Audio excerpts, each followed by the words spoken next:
Good evening सभी को।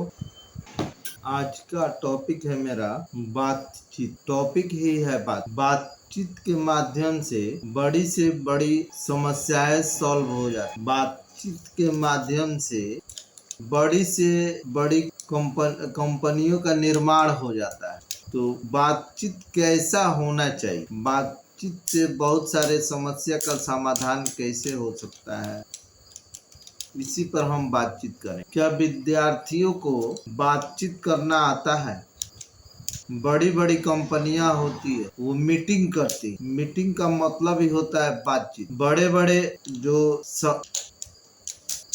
संस्थाएं हैं वो भी बातचीत कर, और उसके बाद किसी समस्या पर बात होती है और समस्या का निदान होता है। तो क्या आजकल के बच्चे बातचीत करते हैं? क्या माता पिता अपने बच्चों से बातचीत करते हैं? बातचीत भी करते हैं तो किस टाइप का बातचीत भी जो होती है उनकी, वो किस टाइप की होती, कैसी होनी चाहिए बात, इसी मैटर पर हम लोग बातचीत करेंगे और सीखेंगे कि बातचीत हो तो कैसी, बातचीत हो कैसी और हो कैसी रही है।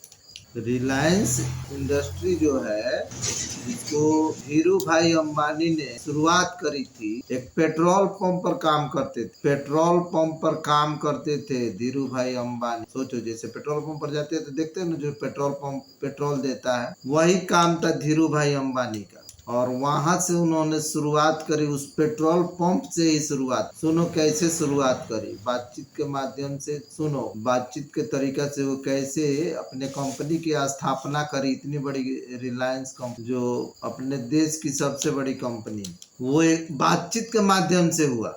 लेकिन आजकल के लोग बच्चे उस टाइप का बातचीत नहीं करते हैं। मिल जाएंगे तो मूवी का बात करेंगे, खाने पीने का बात करेंगे, घूमने जाने का बात करेंगे, प्यार मोहब्बत की बात करेंगे। यही सब चीजें हो रही। तो इनसे ऊपर उठ करके हमें, अगर हमारे युवा पीढ़ी बातचीत का ढंग बदल ले तो बहुत बड़ा चीज हो सकता है, लाइफ में बहुत बड़ा परिवर्तन आ सकता है। तो देखो कैसे रिलायंस कंपनी की शुरुआत कैसे हुई। तो वो पेट्रोल पंप पर काम करते थे और पेट्रोल देते थे। गाड़ियां आती थी वहां पर, तो वहां पर कुछ खिलौना बेचने वाले खिलौना बेचते थे वहां पर कुछ। तो अब वो पेट्रोल देते देते उनको समझ में आया कि ये लोग खिलौना रोज हमसे ज्यादा तो ये लोग खिलौना बेच के कमा ले रहा है। तो उन्होंने दिमाग लगाया, वो पूछे उन लोगों से, ये खिलौना कितने में लेके आते हो? बेचते थे तो वो जान जाते थे इतना में बेच रहा सब, लेकिन पूछे कि कितने में लेके आते हो? तो वो लोग बोले, मान लो 100 रुपये का खिलौना था, तो वो लोग बताए अपना ईमानदारी से कि हम लोग 50 रुपया में लेके आते हैं और बेचते हैं। एक खिलौना पर हम लोग 50 रुपया कमा ले। अब धीरू भाई अंबानी क्या, वो गए जहाँ से ये लोग लाते थे, पता किए कि ये लोग कहाँ से खिलौना लेके आते हैं। वहां पर गए और पूछे, रेट पूछे, तो वहां का दुकानदार बोला कि 50 रुपये में देते हैं होलसेल में। अब ये क्या किए कि जितने भी पेट्रोल पंप पर खिलौना बेचने वाले से थे, सबको बात कर दिए, सबसे बात कर लिए। सबसे पूछे कि तुम एक दिन में कितना एक दिन में कितना बेचता है, तुम कितना बेचता है। आंकड़ा लगाए तो पता चला कि एक दिन में एक खिलौना बेचने वाला 10 खिलौना बेच देता था। तो इसी तरह उन्होंने, मान लो कि उस पेट्रोल पंप पर 10 बेचने वाले थे, यानी एक दिन में 100 खिलौना बेचने वाले बेच देते थे। आंकड़ा लगाया उन्होंने। अब जाके जहाँ से ये लोग लाते थे, तो एक दिन में 10 ही 5 खिलौना लेके आते होंगे, 1 दर्जन लाते होंगे, 20 लाते होंगे। अब ये जाके उसी दुकानदार में, होलसेलर के पास पूछते हैं कि ये खिलौना जो आप 50 रुपया में दे रहे हैं, अगर मैं 100 खिलौना ली तब, सैकड़ा में लूँ तब कितना? तो वो बोले कि, दुकानदार बोला होलसेल वाला कि 40 रुपया में आपको दे सकते। तो कहें ठीक है। तो अब 100 खिलौना 40 रुपया के रेट में लाने लगे, और जो पेट्रोल पंप पर बेचने वाले थे उनको 50 रुपये में देने लगे। अब पेट्रोल पंप पर जो बेचने वाले थे वो भी खुश कि जाना नहीं पड़ रहा है, भाड़ा लगा के लाने जाने का जो समय बच रहा है, उस समय में हम 1 2 5 किलो खिलौना और अतिरिक्त बेच देंगे। तो बेचने वाले भी खुश, जो पेट्रोल पंप पर बेचते थे उनको तो रेट उसी में मिलता था, लेकिन उनका समय बच जाता था, जिससे 2 4 खिलौना और अधिक बेच लेते थे, भाड़ा खर्चा बच जाता था। ठीक है।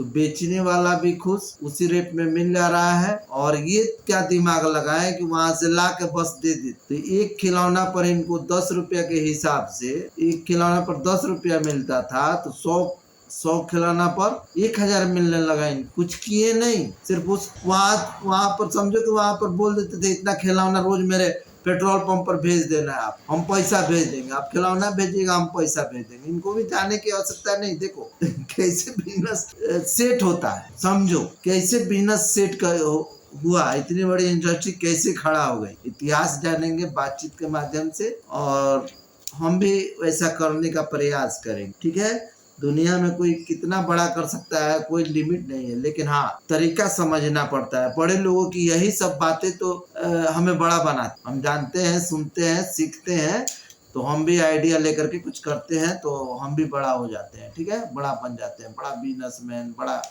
कुछ सफल व्यक्ति। ठीक है, अब देखो धीरू भाई अंबानी को वो पेट्रोल देते थे, उसका पेमेंट अलग मिलता था। अब खिलौना क्या किए, अंतर वहां पर जाके बात कर लिए, होलसेल वाला पेट्रोल पंप पर खिलौना बेच देता था, और यहाँ पर 40 रुपए के रेट से जोड़ के दे देते थे। और ये लोग खिलौना जो बेचने वाला था घूम घूम के, वो लोग इनसे 50 रुपया में ले लेता था, और इस तरह से उनको 1000 रुपया रोज बन जाता था। ऐसे उन्होंने शुरुआत करी। ठीक है, इसी तरह का दिमाग लगाया, पहला चीज। दूसरा चीज कहा जाता है कि देखो किस तरह से कोई आगे बढ़ता है। पैसा, रुपया, पैसा जो सिक्का होता था, तो जैसे 1 रुपये का सिक्का है जो बना है, 1 रुपये का सिक्का है। अब उसको क्या करते थे, वो पता किए मार्केट में जाके कि जिस मेटल से ये सिक्का बना है, जिस मेटल से ये सिक्का बना है, वो मेटल 1 रुपया से ज्यादा का है या कम का है। तो उनको पता लगा तो 1 रुपया से ज्यादा, माने अगर उस 1 रुपये को गलाया जाए तो 1 रुपया से ज्यादा मिल जाएगा। 1 रुपया का जो वैल्यू है चलने वाला का, तो अगर गला के बेचा जाए तो वो तो 1 रुपया से ज्यादा मिल रहा है, 1.5 रुपया मिल रहा है।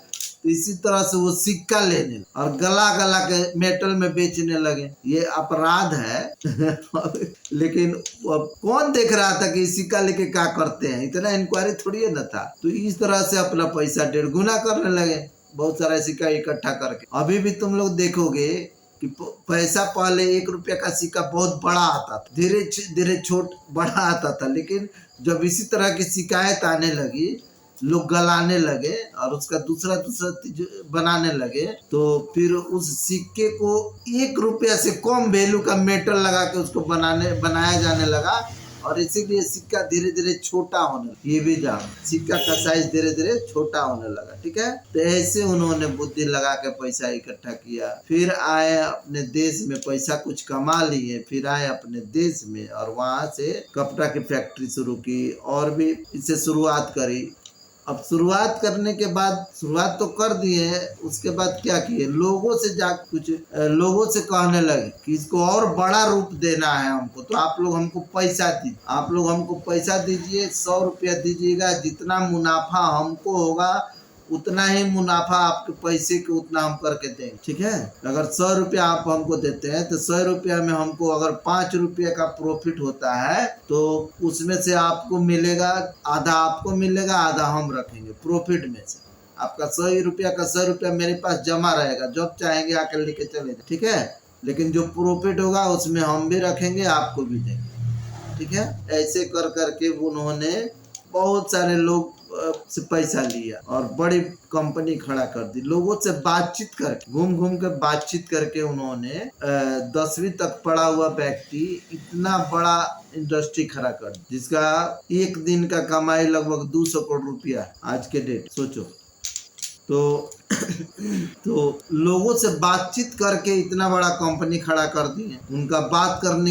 उनकी बात करने की शैली ऐसी थी। चलो उनको हटाते हैं। प्रधानमंत्री जो है हमारे देश के, नरेंद्र मोदी, उनकी बात करते हैं। वो क्या करते हैं, बातचीत तो करते हैं, करते क्या और क्या स्किल है उनका? क्या अमिताभ बच्चन की तरह एक्टिंग करके प्रधानमंत्री बने हैं? क्या लता मंगेशकर की तरह गाना गा के प्रधानमंत्री बने हैं? क्या सचिन तेंदुलकर के जैसा क्रिकेट खेल के प्रधानमंत्री बने हैं। बोलो क्या है उनके अंदर? भाषण देने की कला आती, बातचीत करने की कला आती है, बातचीत के माध्यम से लोगों को समस्या और समस्या का समाधान बताने की कला आती। और तुम लोग को टाइम मिलता है तो फालतू फालतू बातचीत करता है। तो बातचीत में इतना पावर है कि वो प्रधानमंत्री भी बना सकता है, राष्ट्रपति भी बना सकता है, बड़ा से बड़ा बिजनेसमैन भी बना सकता है। बातचीत में इतना पावर है। अमेरिका के, जापान के, चीन के बच्चे फिल्म की बात ही नहीं करते, बिजनेस की बात करते हैं। और अपने यहाँ तो बॉलीवुड इतना हावी है कि हजारों करोड़ का बजट से फिल्म बन जा रहा है। तो युवा पीढ़ी भी फिल्म की ना बात करेगी। और उसमें, उस मूवी में प्यार मोहब्बत तो इतना कूट कूट के भर दिया जा रहा है कि आजकल तो दूसरे तीसरे से प्यार मोहब्बत की बातें लड़के करने लगे। इस तरह का, खास करके बिहार में तो और मत पूछो बाप। बिहार में तो मैंने इतनी अश्लीलता भरी चीजें लोग देख रहे हैं, सुन रहे हैं कि क्या बताएं। इसीलिए सबसे ज्यादा बिहार में समस्या है। बिहार में गरीबी, भुखमरी, बेरोजगारी सबसे ज्यादा है। इसीलिए कि हम लोग और स्टेट की तुलना में अय्याश टाइप के हो गए। तो अय्याश लोग का जीवन कैसा बीतता है, ठीक है। तो मुझे लगा कि बातचीत के माध्यम से इन सारी समस्याओं को समझा जाए, और जब समझेंगे तो समाधान हो सकता है, ठीक है। तो कम से कम तुम लोग शुरुआत करो, बातचीत करो। तो इस टाइप से घर वालों से बातचीत शुरू करो, माता पिता से बातचीत जरूरी है।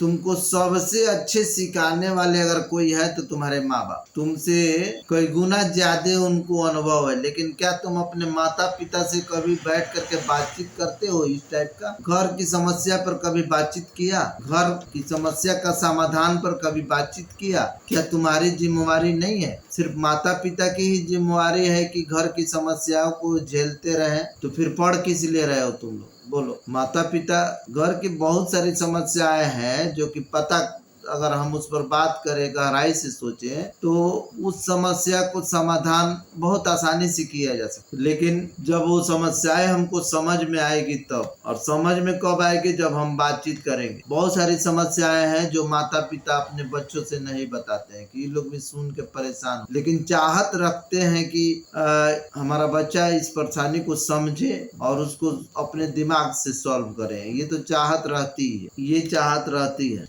आज मैं कोई वीडियो भेजा था, एक वीडियो भेजा था मैं आज भी। एक माँ बाप है जो कि एक बच्चे को एक्टिंग के माध्यम से अपने बच्चे को अपने खुद खराब रोल किए हुए, उसमें खुद खराब को माने बुरे माँ बाप बने हुए हैं।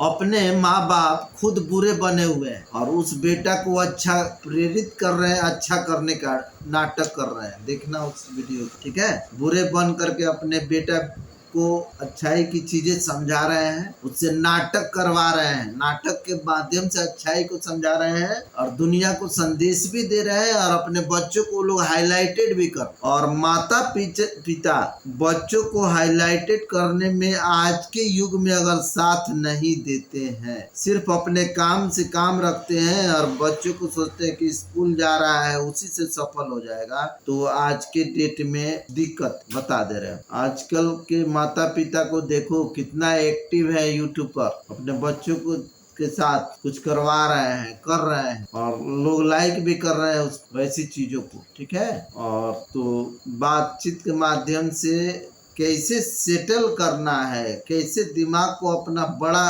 सोचने के लिए प्रेरित करना है, बड़ा करने के लिए प्रेरित करना है, ठीक है। तो ऐसा कर रहे हैं सब। क्यों, कैसे? क्योंकि उनके बीच में बातचीत हुई होगी पहले, कुछ भी अच्छा करने से पहले। अब माता पिता और बेटा जो है उन लोगों में बातचीत हुई होगी कि चलो बेटा मिल के कुछ बनाते हैं, और मिलियन में उन लोग का सब्सक्राइबर हो गए हैं। तो बातचीत कुछ ऐसा होना चाहिए, ठीक है, जो कि हमारे स्किल को डेवलप कर सके। काम कुछ ऐसा होना चाहिए जो कि हमारे लिए माने हमारे जीवन में उस काम का तत्काल भी फायदा दिखे और नहीं तो आगे चल के भी फायदा दे। ऐसा काम होना चाहिए। नहीं तो हम लोग तो डेली रूटीन के अनुसार अपने टाइम को छोटी छोटी चीजों के लिए तो बर्बाद कर ही दे रहे हैं। अपने टाइम को छोटी छोटी चीजों के लिए बर्बाद कर दे रहे हैं। ठीक है, बड़ी सोच के ऊपर ध्यान नहीं दे रहे हैं हम लोग। अच्छा चलो और समझते हैं, बातचीत को और गहराई से समझते हैं। पहले के राजा महाराजा को लड़कों को गुरु जी के साथ जंगल में क्यों भेज दिया जाता? क्यों